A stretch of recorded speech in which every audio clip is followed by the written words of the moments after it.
لا استودیو بەڕێز ئەحمەد کانی ئەندامی سەرکردایەتی پارتی دیموکراتی کوردستان میوانمانە گفتوگۆی زیاترەکەین پێکەوە سەبارەت بە بارودۆخی سیاسی عێراق. بەڕێز ئەحمەد کانی بەخێر بێن. ئاسۆی بارودۆخی سیاسی عێراق چۆن نەبینن؟ چی بەسەر دێمی کە چەند ڕۆژە لە عێراق ئاگوزارێ؟ بەناوی خودای بەخشندە و میهرەبان ئەو کاتی بەڕێزان و بینەران باش. دۆخی عێراق دۆخێکی زۆر خراپ باش نییە و دەبینین کە ڕۆژانە خۆپێشاندەران بە تایبەتی خۆپێشاندەرانی تەیاری سەدری هەمیشە لەسەر شەقام و لە پەرلەمان و دەوروبەری پەرلەمانن، زارزاریش ئەوەی ئیتاری تەنسیقی ئەوانیش دێنە سەرزاددا، بەڵام تا ئێستا هیچ لێک تێگەیشتنێک هیچ نێزیکبوونەوەیەک نییە، بەڵکو ڕۆژ بە ڕۆژ وێنەی پەرتەوازایی و دەرهاویشتەی ئەو پەرتەوازەییە و ئەو لێک تێنەگەیشتنە زیاتر دەبێت. بۆیە هیچ ئەوەک نابیندرێ، ینی هیچ دروستکاییەک نییە بۆ باشبوونی دۆخی عێراق. ئەوەی ئێستا هەیە بەرهەمەکەی بڕیارەکانی دادگای فیدراڵی عێراقە یان دەتوانین بڵین گرفتەکانی نێوماڵی شیعە یان هەردووکی پێکەوە؟ ئەوە بەرهەمی نەوعەتی بیرکردنەوەی سیستەمی حکومڕانیە لە عێراق لەوەتەی دەوڵەتی عێراقی دروست بووە. هیچ ڕۆژێک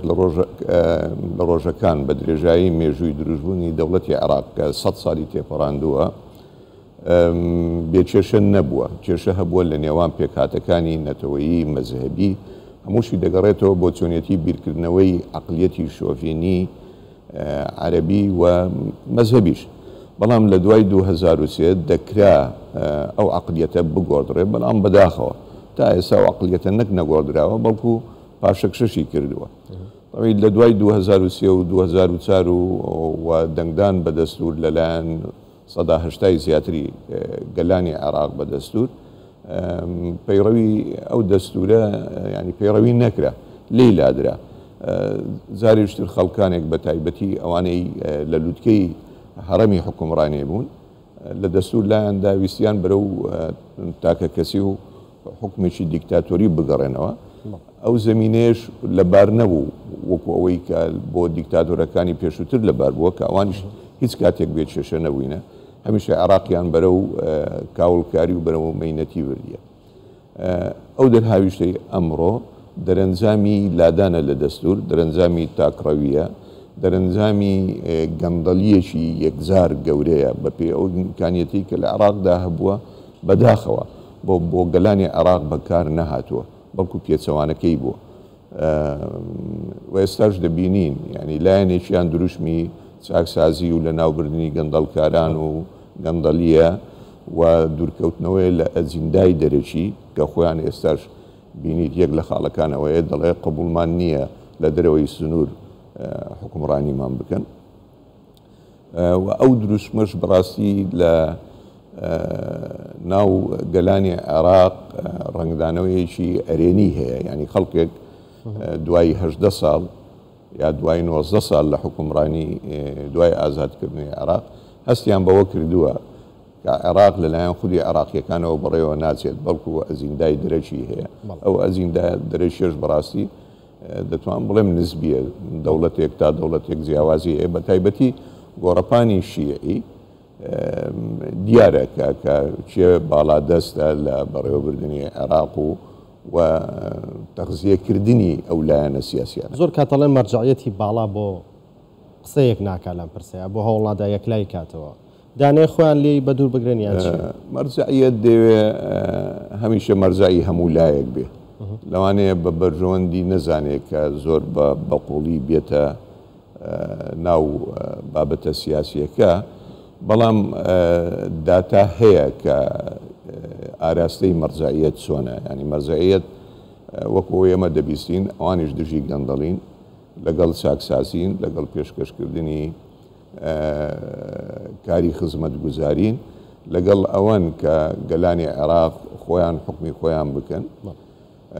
بەڵام لە هەمووی گرنگتر ئەوەی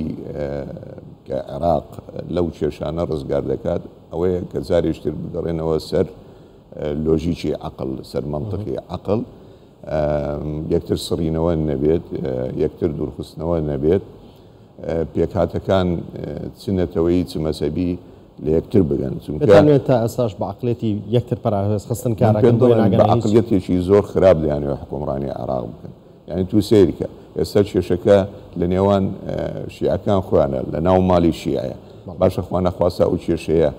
زەق بێتەوە لە نێوان شیعە و سوننە عێراقچی بەسەر بێت یا لەسەر پێکهاتەی نەتەوەیی خوا نەخواستا بکەوێتە نێوان عەرەب و کورچی دەبێت یعنی عێراق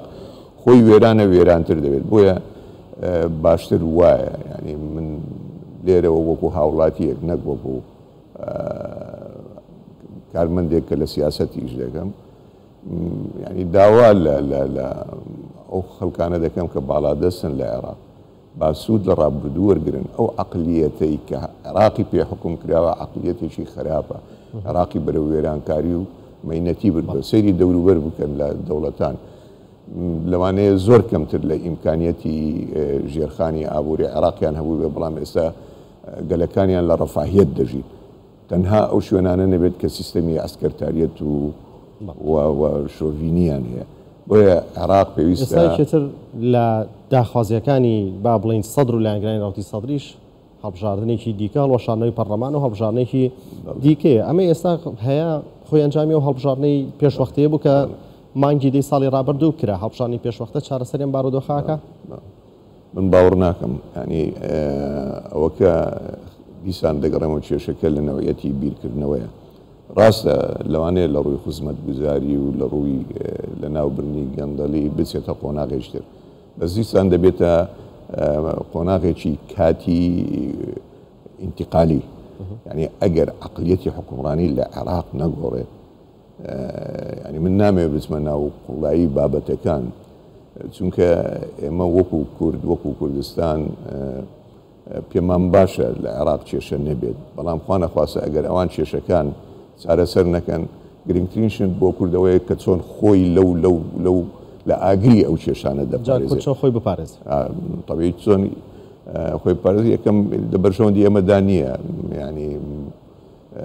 تەرەفگیری هیچ لایەنێک بکەین تەنها بەو ئاراستەی نەبێت کە بەرژەوەندیەکانی کوردستان بپارێزرێت و نێوماڵی کوردیش تا یەکڕیزی و تەبایی خۆمان بپارێزین کە ئەویش تا ئێستا بەداخەوە خەلەلێک لەو بابەتە هەیە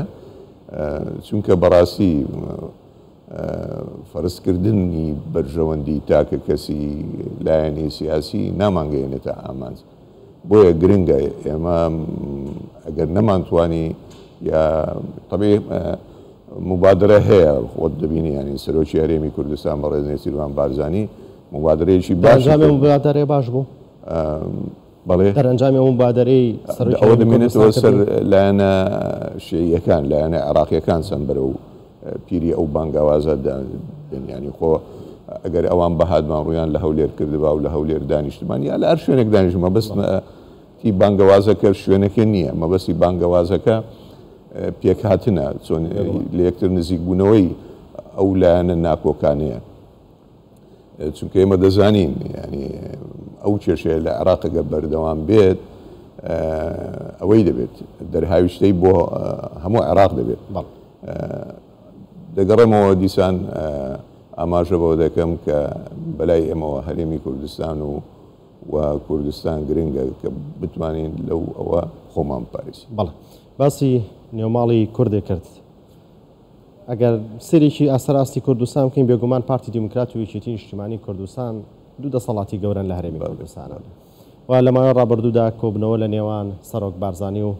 بافڵ تاڵەبانی هەبوو دواتریش کۆبنەوەی لایەنە سیاسیەکان و سەرۆکی هەرێم و پلاس خارت هەبوو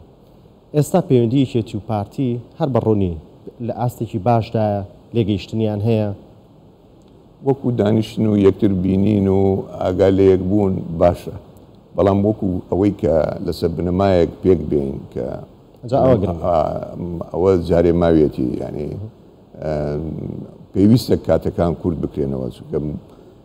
لە ڕاستیدا کات لە بەرژەوەندی کەسدا نییە بەو شێوەیەدا بمێنێتەوە بەڵام ئەوەی گرنگە پێکهاتن دەبێت لەسەر بنەمایەکی دروست بێت لەسەر بنەمای پاراستنی بەرژەوەندیەکانی دوو لایەن یا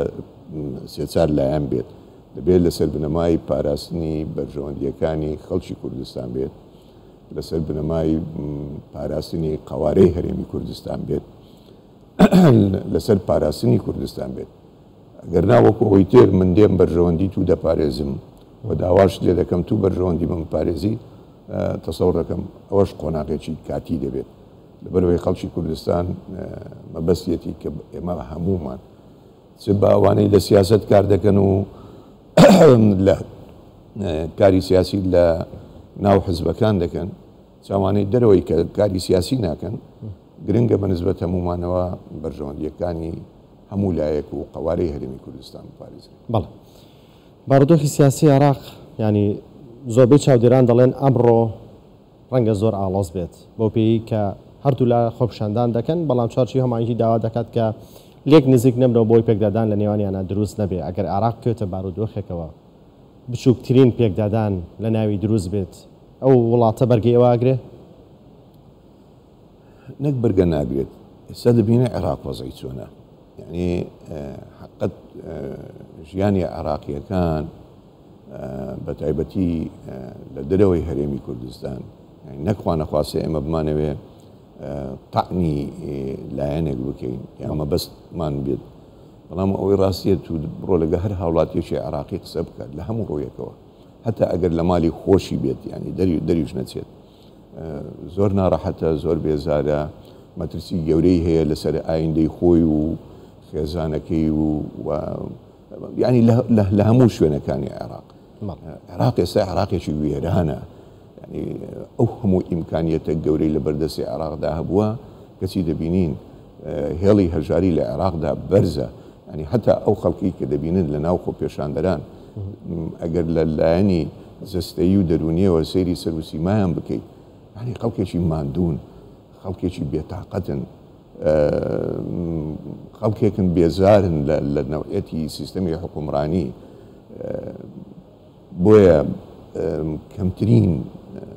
بەریەککەوتن بە تاکید عێراق بەرەو ئایندەیەکی زۆر مەترسیدار دەبات. بەڵێ بەڕێز ئەحمەدکانی هەندامی سەرکردایەتی پارتی دیموکراتی کوردستان لە ستۆدیۆمیان بووی سپاس بۆ ئامادەبوونتان و بۆ شرۆڤەکانتان بوو بەرە سەرتاش زۆر ڕامان کردی. سپاس بۆ ئامادەبوون.